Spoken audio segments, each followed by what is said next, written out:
Hey there guys, before the video gets started, I know in the previous video, I said it's going to be a part 1 and part 2. This is not part 2 of that video. Just in case you are just watching part 2, I would recommend go back to part 1, watch that, and then come back to part 2. But if you just want to watch part 2, that's fine. Just the video was really long. I think in total it was about 25 to 26 minutes in total. So that's why there are 2 parts to the video. But in short, yeah, give part 1 a watch and then come back to part 2. But if you guys do enjoy the video, please leave a like, share the video, and subscribe to the YouTube channel. Anyways, hope you guys do enjoy.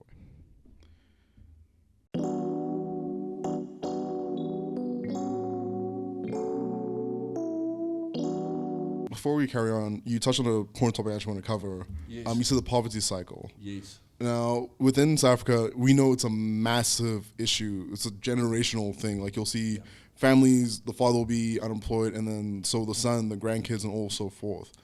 Yes. So how does, you've been through it, how does one actually get out of that poverty cycle? Is it easy, or, it's definitely not easy, but like, instead, what are the main challenges to get out of that poverty cycle? So again, I think going back to my childhood, understanding, and it's going to sound extremely funny on your podcast, the white guy, 1993, 94, I was catching taxis to university. I've actually seen that, like, even like today. It doesn't, like, it throws me off a bit, but I'm like, it's just, it's a normal thing. It throws you if you see this young guy jump in a taxi, you're thinking, oh, geez, this guy's wasted his life, what you doing? So I think those experiences, Emil, helped me when I was growing my business, X-Link. Because again, as you talk about the poverty, we were employing youngsters for, and I'm going to say jobs that didn't require a tertiary education. For example, testing a device, boxing a device, filling out the label, shipping it to a client. But I understood their background. I got to know each of my employees. So you don't really see them as an employee, you see them like as a friend, That's or... it. I see him as an employer, I see them as equal, because together we need to achieve something. So every element within the supply chain contributes to the success of the business. So I had individuals who were living at home with their parents, with their granny, uncle and aunt, up to 10, 11 people in one home, where, as you said, the adults are unemployed. So, for example, my colleague, his salary would go to supporting the family. So I understood those challenges, and I think it's very important in society, as your stats prove, with 63% unemployment in youth unemployment. It's just going to keep on increasing. But the youth coming in are going to be the breadwinners. Let's not forget that their moms and dads are unemployed. So we've got to look after those individuals. And what do? We give the bursaries to further their education if they don't have a tertiary education, because they don't want to be stuck in logistics all their life. Yeah. They've got ambition to get onto the call center, to speak to the customer. So they have to go through their training, be it basic Windows training, how to log a call on a CRM platform. That's all part of this growth. And like I said, that 14-year cycle, now they've acquired a new skill. With acquiring a new skill, they get a new role, they get a financial benefit. Yeah. There's an increase. And we were always big on profit sharing with employees. So again, if you look at the end of year bonus, which is based on performance, so now everyone's going towards a single goal. Yeah. To see the company grow, they grow, and it pays for school fees, school shoes, books, pens. Putting food on the table. Putting food on the table. Paying for rent, all that. They're helping their family. So even our recruitment, early days of X-Link, we never used a recruitment agency. We brought family and friends in. Oh, wow. So that's how we kept our costs low, but that's how we helped with unemployment. So for me, it's to say to the youngsters, find a way in. Kick the door down just to get in. It may not be where you want to start, but it's where you have to start, and then you learn from there. But look, I just want to carry on. So you believe in 3 principles, correct? Yes. I'm just going to read them off over here. Yes. Only in the direction does success come before work. Yeah. The dictionary. Yeah. In the dictionary. Yep. Yeah. My current situation is not my final destination. And finally, discipline is just a choosing between what you want now and what you want most. So you covered the first one, the dictionary does the success before the work. The other 2, could you just touch on those briefly, like the current situation is not my final destination? You mean like this is not the end of what you're going to do? That's it. So when you leave matric, to the youngsters, when you leave matric, You maybe never got that university entrance, okay, but you're not going to be stuck there. I mean, granted, I don't have a university degree. I only have a matric certificate. And So where you are, it's not your final destination. Keep that in mind. And also, don't look around to what your mates are doing, your friends. You know, they could be wealthier, come from wealthy families. You know, they could be on a scholarship, a bursary, which you missed out on. So put it down. And my number one advice to anyone who's not employed, try get a sales role. You know, in South Africa, there's no formal qualification for a salesman. Okay, now that may surprise a lot of your listeners and viewers. But in sales is possibly the best start, because why? You get rejected probably 8 out of 10 times. A lot of people. Okay, and in today's society, Emil, the youngsters are growing up not knowing what no means. You know, that rejection. Because of social media, once again. Dr. Matthews showing you how easy it is to be a doctor. What life like a doctor is like. So the rejection is really difficult, and you have to handle that rejection early on in life, because that makes you realize it's not your final destination. So take today's environment. It's going to be negative, you're going to be down, but have a positive outlook. And then the one about discipline. I know a lot of people, like, I'm very disciplined when it comes to gym and dieting, but discipline in work, I would say I'm also there, but a lot of people don't know what that would mean in a work sense. Yes. So again, my advice, you know, I've got the black book rule where I write down the tasks. I indicate what is urgent, what's important, what's not important, and I focus on the urgent and the important. And that's what I'm saying with, you know, the discipline to know. Going to study, you know, if we look at South Africa once again, yes, there is financial assistance with universities, okay, but also I studied a lot part-time after university. You know, I want to do a project management diploma as an example. I did a management development program through UNISA as well. I also went on to do my master's, because that was what I wanted. Okay, that's what I wanted most, not now. You know, now we all want a salary. Okay, but save, put money away to further your studies, because that's the discipline. Don't go buy the new BMW 3 Series with all the nice bells and whistles. And its engine problems. Okay, so BMW is going to give you problems. They will, The problem is we live in the now. Yeah. Because of the, you know, what we've grown up like. Have the flashy car, but it's costing you money, and you're not disciplined. You're wasting money. So save, focus on where you want to expand. You know, what's the next best thing? And for me, it's education. Invest in yourself. You can invest in yourself. I've invested myself up until the age of 47 doing my master's. You know, you got to continually do that, and that's the discipline I speak to. Don't try to keep up with everyone else. Keep up with yourself, and that's by setting the goals. And you mentioned the diet, the gymming. You know, exercise for me is the number one medicine you have to take. If you're not doing that, and it's a simple thing, you just need a pair of running shoes and you can run your 3Ks a day. You know, and being out in the fresh air, you distance yourself from your family stresses, your work stresses, and it just allows you that clarity of thought. Before we end, usually at the end of these things, I always always ask the guys, like, say, what inspiration do you have for the youth? But you've given us so much to work off from.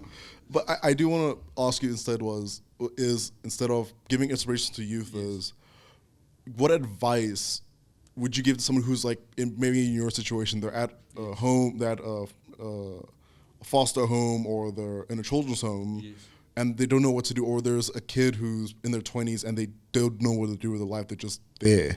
Absolutely, and I think you've touched on it, and that was my big one. Find yourself a mentor, not a social media influencer. And this is not me bashing social media.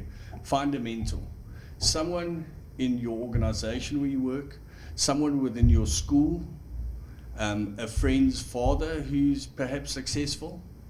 Find someone who you can dial. You know, we always see the movies about a AA sponsor. Okay, that's a mentor.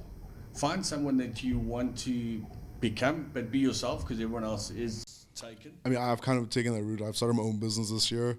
I'm kind of following my dad's footsteps. I saw how he started with his own thing, so I was like, I'm going to try to do my own thing as well. See how it goes. That's my advice to everyone. You know, you can't. I want to see more entrepreneurs. I want to see less reliance on corporate jobs. you've got to do a startup. Now, this is the discipline again, and where the end of your journey lies. You can do both. You can have the corporate job to pay for your cost of living. I mean, that's what I'm doing currently. There we go.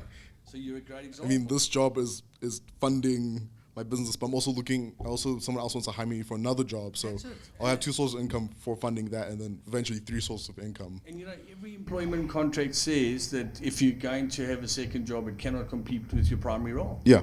So your entrepreneurship should look at something that you're not competing with your day-to-day. Your savings from your corporate job goes towards building your empire. Yeah. And I'm saying, look around. But don't become that guy who wants to print T-shirts for a political party at the next rally. You know, look at something that's inspirational. Yeah. Look at something, and I'm reading a great book at the moment, and that's my advice. So get a mentor, read some more, and I've said and especially biographies. Yeah. You know, look at other people and what their journeys have looked like.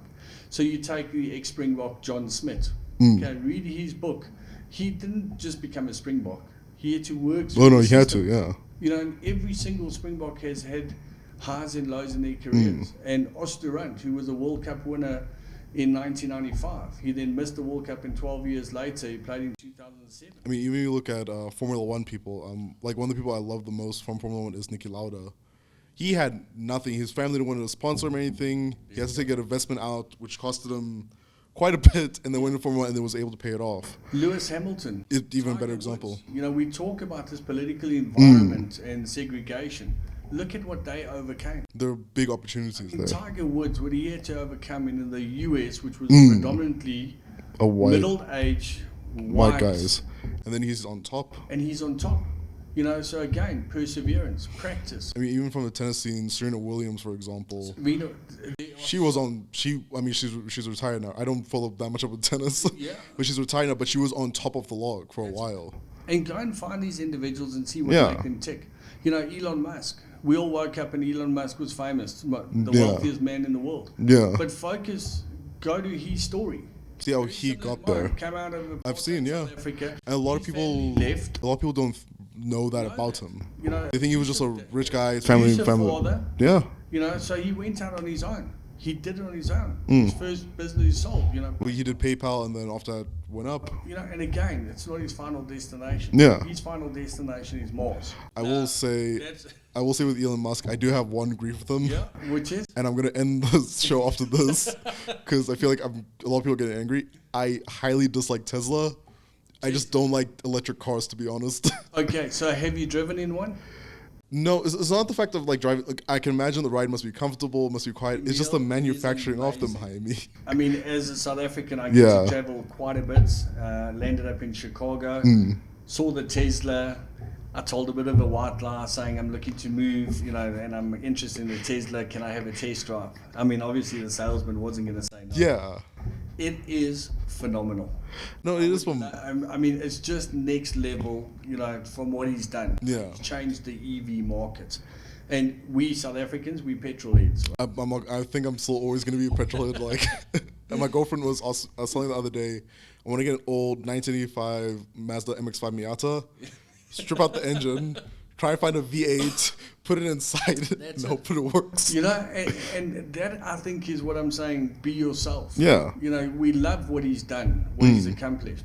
And you just look at South Africa recently, you know, Bafana. Oh, I can't believe we almost beat Nigeria. Almost beat Nigeria. I think it's Tyler who won the Grammy. Oh, yeah, no, she won a Grammy, yeah. You know, so and then even when it came to cricket, I know we almost won the Cricket World Cup, but then and for Australia. Me, so don't judge a book by its cover. Yeah. You know, I think be a true South African.